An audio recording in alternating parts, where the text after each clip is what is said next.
بسم الله الرحمن الرحيم. وبه قال حدثنا حميد بن مسعدة قال حدثنا بشر بن المفضل عن الجريري عن عبد الرحمن بن أبي بكرة عن أبيه أن رسول الله صلى الله عليه وسلم قال: ألا أخبركم بأكبر الكبائر؟ قالوا: بلى يا رسول الله. قال: الإشراك بالله وعقوق الوالدين وشهادة الزور أو قول الزور. قال: فما زال رسول الله صلى الله عليه وسلم يقولها حتى قلنا ليته سكت. یہ روایت حضرت ابو بکر رضی اللہ تعالی عنہ سے مروی ہے. وہ روایت کرتے ہیں کہ بے شک جناب رسول اللہ صلی اللہ علیہ وسلم نے ارشاد فرمایا: کیا میں تمہیں گناہوں میں سے بڑے گناہ کا نہ بتاؤں؟ جو بڑے بڑے گناہ ہیں ان کے متعلق تمہیں نہ بتاؤں؟ صحابہ نے عرض کیا: اللہ کے رسول کیوں نہیں، ضرور بتائیے. آپ علیہ الصلاۃ والسلام نے ارشاد فرمایا: الاشراک باللہ، بڑے گناہوں میں سے ایک ہے اللہ پاک کے ساتھ شریک ٹھہرانا، شرک. نمبر 2، عقوق الوالدین، والدین کی نافرمانی کرنا، یہ بھی بڑے گناہوں میں سے ہے. اور تیسرا فرمایا وہ شہادت الزور، جھوٹی گواہی دینا، یا فرمایا کہ جھوٹی بات کہنا. قال، یہ فرماتے ہیں راوی کہ فما زال رسول اللہ صلی اللہ علیہ وسلم یقولها، آپ برابر یہ بات کہتے رہے، برابر مسلسل، یعنی وہ شہادت الزور و قول الزور، یہاں تک کہ ہم نے دل میں خواہش کی کہ کاش آپ علیہ الصلاۃ والسلام خاموش ہو جاتے. یعنی اتنی تاکید کے ساتھ یہ تیسری بات جو ہے نا کہ جھوٹی گواہی دینا یا جھوٹی بات کہنا، اس کو آپ علیہ الصلاۃ والسلام بار بار دہراتے رہے، اور اتنی مرتبہ دہرایا کہ ہم نے خواہش کی کہ کاش آپ علیہ الصلاۃ والسلام سکوت فرما لیں. یعنی آپ کو تکلیف ہو رہی ہے بار بار ارشاد فرمانے سے. یہاں سے کتاب الشہادات ہے. شہادات یعنی گواہیوں سے متعلق بیان. قرآن کریم میں اللہ پاک ارشاد فرماتے ہیں: یا ایھا الذین آمنوا کونوا قوامین للہ شہداء بالقسط.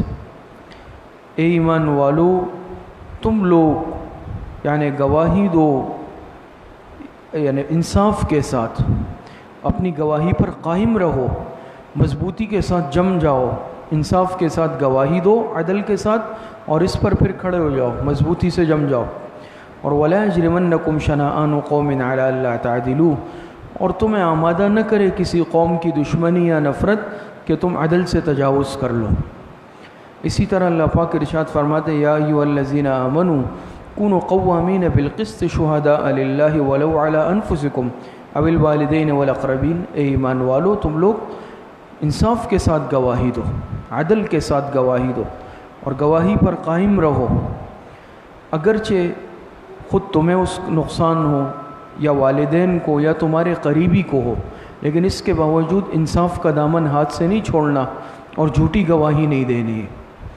اسی طریقے سے اللہ پاک قرآن کریم میں ارشاد فرماتے: یا ایھا الذین آمنوا شہادۃ بینکم اذا حضر احدکم الموت حین الوصیۃ اثنان ذوی عدل منکم. اے ایمان والو، تم گواہ قائم کر دو جب تم میں سے کسی کی موت کا وقت آ جائے، تو اگر وصیت کرنا چاہتے ہو تو اس پر جو ہے 2 عادل گواہ مقرر کر لو تاکہ وہ تمہاری وصیت پر گواہ رہے. اسی طرح اللہ پاک ارشاد فرماتے: وَلَا تَكْتُمُوا الشَّهَادَةَ وَمَن يَكْتُمْهَا فَإِنَّهُ آثِمٌ قَلْبُهُ. گواہی مت چھپاؤ، گواہی کو چھپاؤ مت. اگر گواہی چھپاؤ گے تو یہ تمہارا دل گناہگار ہو جائے گا. اسی طرح قرآن کریم میں اللہ پاک ارشاد فرماتے ہیں: وَالَّذِينَ هُمْ بِشَهَادَاتِهِمْ قَائِمُونَ. ایمان والوں کی صفت یہ ہے کہ یہ گواہی دیتے ہیں، سچی گواہی دیتے ہیں اور اس پر قائم رہتے ہیں. اسی طریقے سے ایمان والوں کی صفت وَالَّذِينَ لَا يَشْهَدُونَ الزُّورَ، کہ وہ جھوٹی گواہی کبھی نہیں دیتے. اسی طرح اللہ پاک ارشاد فرماتے ہیں: وَأَشْهِدُوا ذَوَيْ عَدْلٍ مِّنكُمْ وَأَقِيمُوا الشَّهَادَةَ لِلَّهِ. اور بھی متعدد جگہ پر قرآن کریم میں گواہی سے متعلق ارشادات خداوندی موجود ہیں. احادیث مبارکہ بھی ہے. ایک حدیث تو آپ کے سامنے آ گئی کہ آپ علیہ السلام نے فرمایا: میں کبیرہ گناہ نہ بتاؤں، بڑے گناہ. پھر آپ علیہ الصلوۃ والسلام نے بڑے گناہ کیا بتائے؟ شرک کرنا، والدین کی نافرمانی کرنا اور جھوٹی گواہی دینا۔ دیکھیں علماء نے لکھا کہ شرک کتنا بڑا گناہ ہے، دنیا میں سب سے بڑا گناہ شرک ہے، ان الشرک لظلم عظیم۔ اور اسی طریقے سے پھر حقوق العباد میں والدین کی نافرمانی بہت بڑا گناہ ہے۔ ان دونوں بڑے گناہوں کے ساتھ جھوٹی گواہی کو بھی ذکر کیا اللہ پاک نے۔ اس سے معلوم ہوتا ہے کہ جھوٹی گواہی بھی بہت بڑا گناہ ہے، کیونکہ جھوٹی گواہی یہ بہت سارے افراد کو ان کے حق سے محروم کر دیتی ہے۔ جھوٹی گواہی بہت سارے افراد کو ناحق ظلم اور سزا دلوا دیتی ہے، اور جھوٹی گواہی سے ناحق لوگ نقصان اٹھا لیتے ہیں۔ اس کا نقصان ایک فرد کو نہیں ہوتا، جھوٹی گواہی کا نقصان متعدی ہوتا ہے۔ اس لیے اللہ پاک نے اس کو قرآن کریم میں شرک کے ساتھ رکھا، والدین کی نافرمانی کے ساتھ اس گناہ کو رکھا ہے۔ اسی طریقے سے حدیث مبارکہ میں ہے، حضور علیہ الصلوۃ والسلام نے ارشاد فرمایا، الا اخبرکم بخیر الشہداء الذی یأتی بشہادتہ قبل ان یسألہا، کیا میں تمہیں اچھے گواہوں کے بارے میں نہ بتاؤں؟ سب سے بہترین گواہ وہ ہے کہ جو گواہی طلب کرنے سے پہلے ہی گواہی دے۔ بات سمجھ میں آ رہی ہے؟ بعض دفعہ تو یہ نا اب کوئی گواہی پہ تیار نہیں ہو رہا، ان کو منتیں کرنی پڑ رہی ہے، سماجتیں کرنی پڑ رہی ہے۔ بعض یہ ہے کہ وہ خود حق کی گواہی دینے کے لیے تیار ہے بغیر مطالبے کے، یہ سب سے بہترین گواہ ہے۔ اسی طریقے سے آپ علیہ السلام نے ارشاد فرمایا، من حلف علی یمین یقتطع بها مال امرئ مسلم وهو فيها فاجر لقي الله عليه غضبان وهو عليه غضبان، کہ جو شخص جھوٹی قسم کھا لے اس لیے کہ اس کے ذریعے سے کسی کا مال ہڑپ کر جائے، قیامت کے دن یہ اللہ پاک سے اس حال میں ملاقات کرے گا کہ اللہ پاک اس پر سخت ناراض ہوں گے، غصے میں ہوں گے۔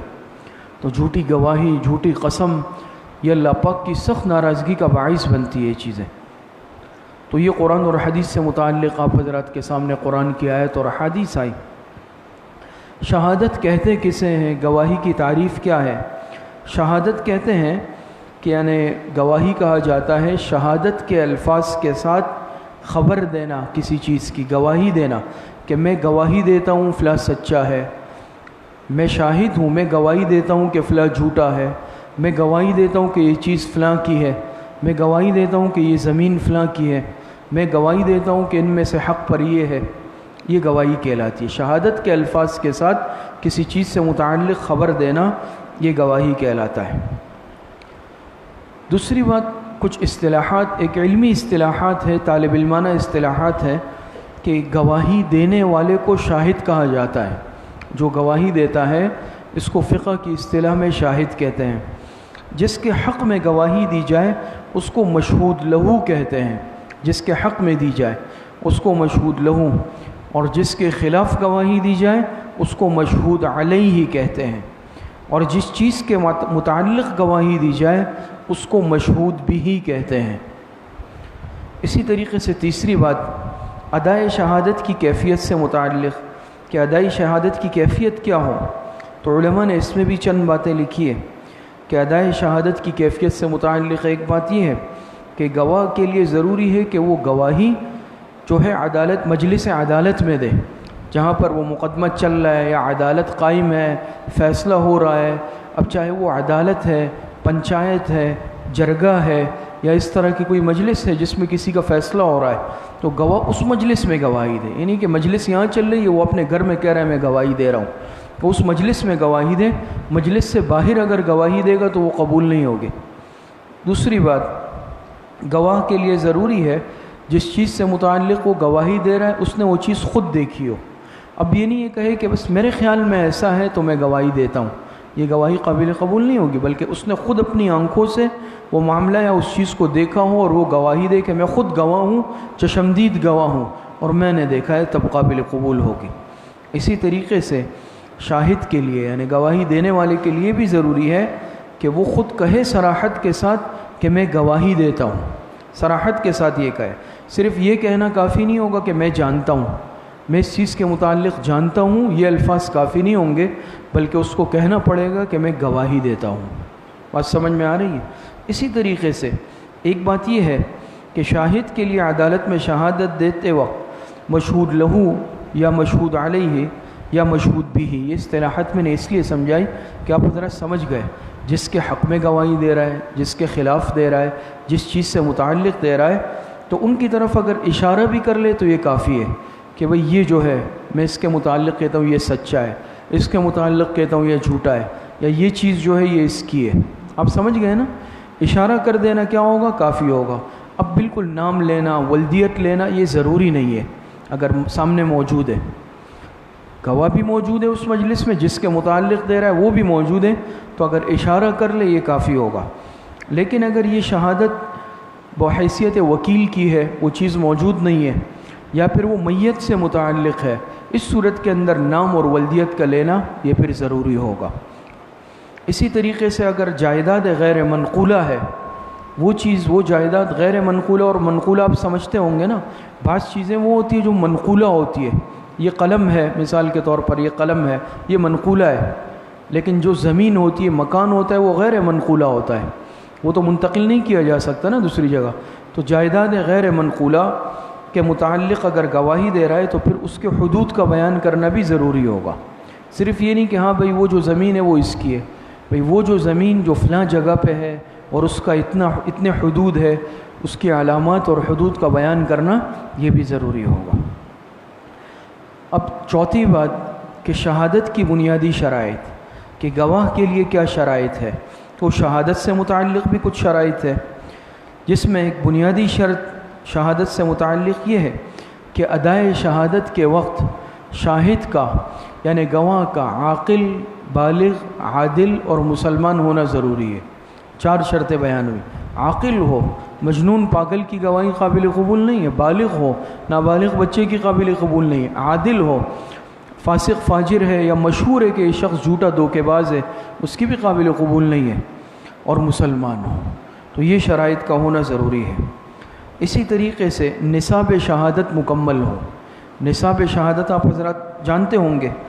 اب مختلف جرائم میں گواہوں کی تعداد مختلف ہے۔ جیسے اگر خدا نخواستہ زنا کا جرم کیا ہے، اس میں 4 گواہوں کا ہونا ضروری ہے۔ اسی طریقے سے اگر سرقہ ہے یعنی چوری کی ہے اور حد قذف ہے، قذف آپ شاید سمجھتے ہوں، کسی پر تہمت لگا دی جائے۔ اب ظاہری بات ہے تہمت لگائی تو وہ اگر بے قصور ہے تو وہ قاضی کی عدالت میں مقدمہ دائر کرے گا کہ اس نے مجھ پر جو ہے تہمت لگائی ہے، اب کسی بھی چیز کی ہے، بدکاری کی ہے یا کسی چیز کی، اب یہ ثابت کرے۔ اگر یہ ثابت کر سکا تو ٹھیک، نہیں کر سکا تو اس کو کوڑے لگیں گے۔ اس کو حد قذف کہتے ہیں۔ شرب خمر، شراب نوشی وغیرہ، تو ان سب میں 2 مردوں کا گواہ ہونا ضروری ہے۔ بات سمجھ میں آ رہی ہے؟ زنا میں 4 گواہ، اور حد قذف، حد سرقہ، حد شرب خمر، اس میں 2 گواہ۔ پھر چاہے 2 مرد یا اگر عورتیں ہیں تو عورتوں میں 2 ہونی چاہیے، ایک مرد کے مقابلے میں 2، ایک مرد اور 2 عورتیں۔ بات سمجھ میں آ رہی ہے؟ اگر مرد ہیں تو پھر 2 مرد کافی ہے، اور اگر ایک مرد ہے باقی عورتیں ہیں تو پھر ایک مرد ایک عورت نہیں، ایک مرد 2 عورتیں۔ 2 عورتوں کی گواہی ایک مرد کے برابر ہوتی ہے۔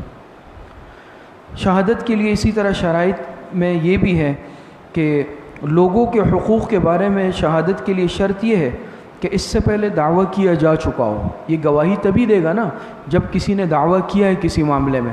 اب کسی نے کوئی کیا نہیں اور یہ خود سے گواہ پہنچ گئے، جیسے مقولہ مشہور ہوتا ہے، ہم کہتے ہیں مدعی سست گواہ چست، کہا جاتا ہے نا، کوئی آدمی جو ہے وہ اصل آدمی سے آگے بڑھ رہا ہے معاملے میں، معاملہ کسی اور کا ہے اور دوسرا زیادہ اچھل رہا ہے، تو ہم کہتے ہیں مدعی سست گواہ چست۔ خود مدعی سست ہے اور گواہ جو ہے وہ چست ہے۔ تو پہلے دعویٰ ہوگا تبھی جا کے گواہی قبول ہوگی۔ اسی طریقے سے وہ گواہی ایسی ہو کہ جو محسوس کے خلاف قائم کی جائے تو وہ قبول نہیں ہوگی، محسوس کے مطابق ہو۔ مثلاً اگر کوئی گواہی دے رہا ہے کہ بھئی وہ فلاں شخص جو ہے نا وہ انتقال کر چکا ہے، وہ تو زندہ ہی نہیں ہے، اور وہ شخص زندہ موجود ہے، تو یہ بالکل خلاف واقعہ ہے، ایک محسوس چیز کے خلاف ہے کہ وہ شخص زندہ ہے اور میں گواہی دے رہا ہوں کہ بھئی وہ شخص زندہ ہی نہیں ہے، تو ایسی گواہی قابل قبول نہیں ہوگی۔ بات سمجھ میں آ رہی ہے؟ اسی طریقے سے خبر متواتر کے خلاف بھی گواہی یا دلیل قابل قبول نہیں ہوگی۔ خبر متواتر شاید آپ سمجھتے ہیں یا نہیں، کہ مثال کے طور پہ ایک شخص گواہی دے رہا ہے کہ بھئی میں گواہی دیتا ہوں کہ اس نے چوری کی ہے، اس نے قلم چرایا ہے، یہ کہتے ہیں میں تو اس وقت تھا ہی نہیں یہاں پہ، اور بہت سارے لوگ تواتر کے ساتھ کہتے ہیں بھئی یہ تو اس شہر میں تھا ہی نہیں، یہ نہیں تھا یہاں پر، تو یہ ایسی گواہی میں دے رہا ہوں اس کے متعلق کہ وہ تواتر کے خلاف ہے۔ بات سمجھ میں آ رہی ہے؟ تو یہ بھی قابل قبول نہیں ہوگی۔ اسی طریقے سے ایک بات اس میں یہ بھی ہے کہ شہادت کے لیے یہ بھی شرط ہے کہ شاہد اور مشہود علیہ کے مابین کوئی دنیاوی عداوت نہ ہو۔ میں گواہی دینے پہنچا، میں اس کے متعلق دے رہا ہوں، لیکن سب کو پتہ ہے کہ ہمارے درمیان پہلے سے اختلاف ہے، بالفرض پہلے سے کوئی دشمنی چلی آ رہی ہے، پہلے سے اختلاف ہے، اور وہ بالکل متعارف ہے، ہر ایک سمجھتا ہے، اور میں اس کے خلاف گواہی دینے عدالت پہنچ گیا، تو میری گواہی قابل قبول نہیں ہوگی۔ پتہ ہے قاضی کو کہ پہلے سے ان کے درمیان رنجش چل رہی ہے، تو کیسے اس کی گواہی کو قبول کر لیں؟ بات سمجھ میں آ رہی ہے؟ اسی طریقے سے کوئی بھی شخص نہ خود شاہد اور خود مدعی بنے تو یہ بھی قابل قبول نہیں ہوگا کہ دعویٰ بھی میں کر رہا ہوں اور گواہ بھی میں اپنے آپ کو پیش کر رہا ہوں، تو میں دونوں حیثیتوں سے نہیں ہو سکتا، یا تو صرف گواہ یا صرف مدعی، کہ مدعی بھی میں ہوں اور گواہ بھی خود میں ہوں، تو یہ چیز قابل قبول نہیں ہوگی۔ یہ بات سمجھ میں آئی؟ اسی طرح کہ شہادت کی قبولیت کے لیے شرائط، کہ گواہی کی قبولیت کے لیے چند شرائط ہیں، جس میں ایک یہ ہے کہ شہادت اس وقت قبول کی جائے گی جب دعویٰ اور شہادت میں توافق ہو۔ دعویٰ اور شہادت میں کیا ہو؟ موافقت ہو۔ اگر دعویٰ اور شہادت میں موافقت نہ ہو تو گواہی قبول نہیں کی جائے گی۔ بات سمجھ میں آ رہی ہے؟ دعویٰ کسی اور چیز کا ہے، گواہی میں کسی اور چیز کی دے رہا ہوں۔ بات سمجھ میں آ رہی ہے؟ تو بھئی گواہی اور دعوے میں آپس میں کوئی مناسبت، موافقت بھی تو ہونی چاہیے نا۔ اب دعویٰ اس کا کسی اور چیز کا ہے اور میں گواہی کسی اور چیز سے متعلق دے رہا ہوں، تو دونوں میں توافق نہیں ہے، یہ قابل قبول نہیں ہوگی۔ دوسری بات کہ شہادت اور دعوے کے مابین موافقت یا تو بالکل مکمل ہونی چاہیے، اور یا پھر دعوے سے جو ہے شہادت کو کم ہونا چاہیے، کہ دعویٰ زیادہ ہو، زیادہ چیز کا ہو اور شہادت کم ہو۔ اگر اس کے برعکس ہے کہ دعویٰ کم کا ہے اور شہادت زیادہ کی ہے، تو اس کے مطابق بھی قابل قبول نہیں ہوگی۔ کچھ بات سمجھ میں آ رہی ہے؟ کہ دعویٰ جو ہے زیادہ کا ہونا چاہیے اور شہادت کم کی۔ دعویٰ 1,00,000 روپے کا ہے، گواہی 50,000 روپے کے متعلق ہے، یہ قابل قبول ہو سکتی ہے۔ لیکن دعویٰ 50,000 روپے کا ہے، وہ کہتا ہے میرے 50,000 روپے تھے اور میں گواہی دے رہا ہوں ہاں اس کے 1,00,000 روپے تھے، تو وہ تو گواہی بڑھ گئی دعوے سے، یہ قابل قبول نہیں ہوگی۔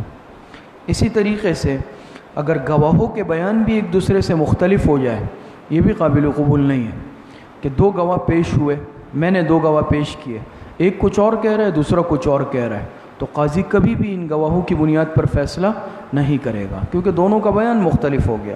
یہ بات سمجھ میں آئی؟ اب اس میں ایک چیز ہوتی ہے، وہ ہے شاہدوں کا تزکیہ۔ یہ نظام ایسے تھوڑی ہے، اسلام نے جو عدالتی نظام دیا ہے بہت پکا اور مضبوط نظام ہوتا ہے، اور یہ تھوڑی ہے کہ کوئی بھی جو ہے آج کل کی طرح جا کے عدالت میں گواہ بن جائے۔ اب تو اللہ معاف فرمائے ایسا عجیب نظام چل رہا ہے کہ جھوٹے گواہ بھی ملتے ہیں، پیسوں پہ ملتے ہیں، اس کام کے پیسے لیتے ہیں کہ پیسے دے دو ہم گواہی دے دیں گے۔ ایسا ہے یا نہیں؟ خوف خدا نہیں ہے، اور جھوٹی گواہی انسان جا کے دے دیتا ہے، ورنہ ایسا نہیں ہے۔ قضا کا جو نظام ہے وہ اتنا مضبوط ہے کہ اس میں ہر ایک کی ارے غیرے کی شہادت تھوڑی قبول ہوتی ہے کہ جو چلا گیا اور اس نے گواہی دے دی، بلکہ اس میں حاکم یا قاضی وہ شاہدوں کا تزکیہ کرے گا۔ بات سمجھ میں آ رہی ہے؟ وہ خود اس سے بھی پوچھے گا بھئی آپ کے خلاف یہ گواہی دے رہا ہے، تو آپ بتائیں کہ یہ جو گواہ ہے آپ اس کے متعلق کیا کہتے ہیں۔ اگر اس نے کہا کہ ٹھیک ہے تو سچا آدمی ہے یا صحیح ہے، تو وہ الگ بات ہے، اس پر پھر فیصلہ آگے بڑھ سکتا ہے۔ لیکن اس نے کہا کہ یہ جو گواہ پیش ہوا ہے جھوٹا ہے، اس کی عادت ہے، یہ غلط آدمی ہے، جھوٹا ہے، تو کبھی بھی قاضی فوراً فیصلہ نہیں کرے گا۔ اور دوسری اہم ترین بات اس میں یہ بھی سمجھ لیں کہ قاضی خود بھی تزکیہ کرے گا۔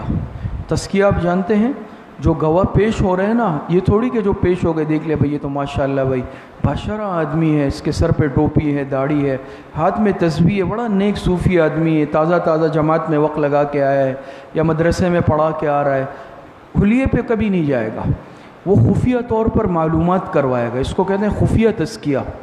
وہ اپنے افراد بھیجے گا خفیہ طور پر، اور جا کے اور پھر اس میں لکھا ہے کہ اس کا تعلق جس یعنی پیشے سے ہے، جس چیز سے ہے، ان لوگوں سے معلومات کی جائے گی۔ اگر وہ گواہ طالب علم ہے، اس کی معلومات مدرسے میں کی جائے گی، وہ کالج کا طالب علم ہے، اس کی معلومات کالج میں کی جائے گی. وہ اگر دفتری ملازم ہے اس کی معلومات دفتر والوں سے کی جائے گی. وہ سرکاری ملازم ہے اس محکمے سے کی جائے گی. وہ تاجر ہے مارکیٹ میں اس کی جو ہے معلومات لی جائے گی بھئی یہ کیسا آدمی ہے. اور اس طرح نہیں ہوگا، بلکہ وہ اپنے افراد خفیہ بھیجے گا. جیسے ہمارے معاشرے میں بعض اقوام میں رشتے سے متعلق اس طرح خفیہ معلومات لی جاتی ہے نا، پڑوس سے بھی لیتے ہیں، تو وہ طالب علم ہوتا ہے تو مدرسے سے بھی آ کے لیتے ہیں، وہ دفتر میں ہوتا ہے تو دفتر میں بھی جا کے لیتے ہیں. ایسا ہوتا ہے، بہت سارے ہمارے پاس بھی آتے ہیں کہ بھئی آپ کے پاس سے بچہ پڑھتا ہے، اس کا رشتہ آیا ہے، کیسا ہے. وہ تو الگ معاملہ ہے، یہ تو اس سے سنگین معاملہ ہے، قضا کا معاملہ ہے. تو اس میں وہ آدمی بھیجے گا کہ آپ چپ خفیہ جائیں اور ان کے متعلق معلومات کریں کہ یہ لوگ کیسے ہیں. وہ آ کے محلے میں بھی پوچھے گا بھئی یہ آدمی کی شہرت کیسی ہے. وہ جا کے مدرسے میں، وہ جا کے اسکول میں، وہ جا کے مارکیٹ میں، وہ جا کے اس ادارے میں خفیہ معلومات کر کے قاضی کو پوری رپورٹ بنا کے دے گا کہ آدمی کلیئر ہے یا پھر یہ آدمی صحیح نہیں ہے. تو اگر رپورٹ صحیح نہیں گئی کبھی بھی قاضی اس کی گواہی کو قبول نہیں کرے گا. بات سمجھ میں آئی؟ اور اس خفیہ تزکیے میں 2 افراد کا بھیجنا زیادہ بہتر ہے تاکہ 2 معاون رہے. اگر ایک مرتبہ بعض کوئی بات بھول جاتا ہے تو دوسرے کو یاد رہے گی، لیکن اگر ایک بھی بھیج دے تو کوئی حرج نہیں ہے. اسی طریقے سے ایسا ہوا کہ خفیہ معلومات کی گئی تو بعض حضرات نے، یعنی دونوں طرح کی رائے سامنے آئی. کچھ لوگوں نے کہا کہ یہ آدمی اچھا ہے، کچھ نے کہا کہ اچھا نہیں ہے. اب دونوں طرح کی آئی نا. مزکیین جو تھے انہوں نے 2 طرح کی رائے پیش کی. بعض نے کہا کہ اچھے کی رپورٹ دی، بعض نے صحیح رپورٹ نہیں دی کہ یہ صحیح آدمی نہیں ہے. تو اس پر بھی کبھی فیصلہ نہیں کیا جائے گا، بلکہ قاضی اس کی مزید جرح کرے گا اور تحقیقات کروائے گا. اپنے اطمینان ہونے تک قاضی کبھی بھی اس معاملے میں فیصلہ نہیں کرے گا. بات سمجھ میں آئی؟ تو یہ گواہی سے متعلق، شہادت سے متعلق کچھ بات آپ حضرات کے سامنے ہے. باقی گواہی یہ ایک بہت بڑا عمل ہے، یہ معمولی عمل نہیں ہے. اور حدیث میں آپ نے سنا کہ جس نے جھوٹی گواہی دی، آپ علیہ السلام نے فرمایا کہ یہ اکبر الکبائر میں سے ہے، اور یہ ایک بہت بڑی ذمہ داری بھی ہے. اس میں آج ہم افراط و تفریط کا شکار ہیں. آخری بات عرض کرتا ہوں، افراط و تفریط. یا تو یہ ہے کہ ہم سرے سے گواہی دینے کے لیے تیار ہی نہیں ہوتے، اور اب ایک سسٹم ہی ایسا بن چکا ہے، اللہ پاک حفاظت فرمائے، اصلاح فرما دے، کہ ایک آدمی گواہی دیتے ہوئے بھی ڈرتا ہے. وہ کہتے ہیں میں پھنس جاؤں گا، حالانکہ وہ گواہ ہے، اس نے دیکھا ہے، میرے آنکھوں کے سامنے معاملہ ہوا کہ بھئی اب میں گواہی دوں گا عدالت میں مجھے ہی پکڑ لیا جائے گا، یا روز آ کے مجھے گھر میں تنگ کیا جائے، بھئی آؤ چلو بھئی عدالت آؤ، تھانے آ جاؤ، فلاں جگہ آ جاؤ. یہ ایک سسٹم ایسا ہو چکا ہے. لیکن اس بنیاد پر اب اگر کوئی گواہی نہیں دے گا تو وہ بیچارہ مظلوم کیا کرے گا؟ بات سمجھ میں آ رہی ہے؟ تو وہ اب رلتا پھرے گا، حالانکہ گواہ موجود ہے لیکن کوئی تیار ہی نہیں ہے گواہی دینے پہ. تو یہ بھی غلط ہے. گواہی، حق گواہی اور سچ گواہی دینی چاہیے. دوسری طرف بالکل ہر وقت تیار رہنا، مجھے کچھ معلوم ہی نہیں ہے اور میں جا کے گواہی دے رہا ہوں، یا خدا نخواستہ اللہ حفاظت فرمائے کہ میں کچھ مالی مفاد، کوئی پیسے دے دو میں گواہی دے دوں گا، پھر قیامت میں بہت سخت پکڑ اور سزا ہے. تو یہ بھی نہیں ہے کہ میں ہر وقت ہر ایک کے ساتھ گواہی کے لیے تیار ہوں. میں گواہ نہیں ہوں تب بھی دے رہا ہوں، میں پیسے لے رہا ہوں اور گواہی دے رہا ہوں. آج کل تو یہ مشہور ہو گیا ہے نا، باقاعدہ کہتے ہیں بھائی سچ سچ کہہ دو، تم کوئی عدالت میں تھوڑی کھڑے ہو، کہ جیسے خدا نخواستہ جھوٹ کی جگہ ہے یہ عدالت. تو یہ آج ہمارے مزاج اتنے بگڑ چکے ہیں، حالانکہ یہ معمولی چیز نہیں ہے. اسلام کا جو نظام قضا ہے، اسلام کا جو نظام تحکیم ہے، آپ اس کا مطالعہ کریں. اور اسلامی جو نظام ہے قضا اور تحکیم کا، اب تو ہمارے عدالتوں میں اللہ پاک کی ہمارے حالت پر رحم فرما دیں. اگر کہتے ہیں نا کہ بھئی اللہ پاک عدالتوں سے بچائے، ورنہ اس کے لیے تو بھئی پھر قارون کا خزانہ چاہیے، عمر خضر چاہیے. کہتے ہیں نا کہ عمر خضر چاہیے اور قارون کا خزانہ چاہیے، تبھی فیصلہ آپ کے حق میں ہوگا. ورنہ اگر میری چیز ہے، میرا حق ہے، میں سچ پہ ہوں، تب بھی اگر سامنے والا چاہے تو مجھے رلا دے گا. میں بھی مجرم کی طرح جا کے عدالت میں پیشی دے رہا ہوں، میں بھی مجرم کی طرح، چیز میری ہے اور ہوگی وہ چیز 1 لاکھ روپے کی، عدالت میں مجھ سے لگ جائیں گے 10 لاکھ روپے، اور 10 سال الگ ضائع ہو گئے. ہے نظام یا نہیں ہے؟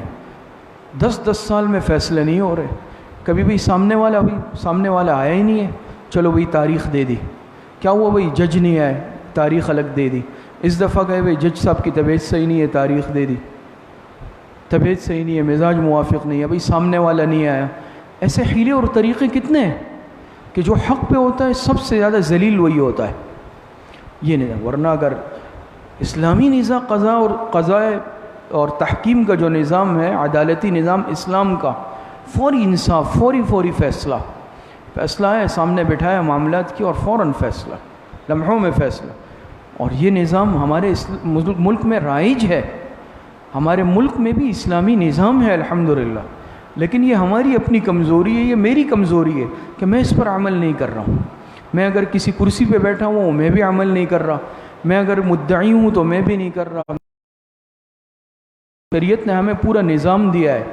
وہ الگ بات ہے کہ ہم خود عمل نہیں کرتے، پھر کہتے ہیں کہ کوئی قانون نہیں ہے. قانون تو بہت ہے لیکن ہم خود عمل نہیں کرتے. بہرحال اللہ پاک ہم سب کو صحیح عمل کی توفیق عطا فرمائے. وآخر دعوانا ان الحمد للہ رب العالمین. الحمد للہ رب العالمین والعاقبۃ للمتقین والصلاة والسلام علی خیر خلق محمد وصلی اللہ وسلم علی نبینا محمد وآلہ واصحابہ اجمعین برحمتک.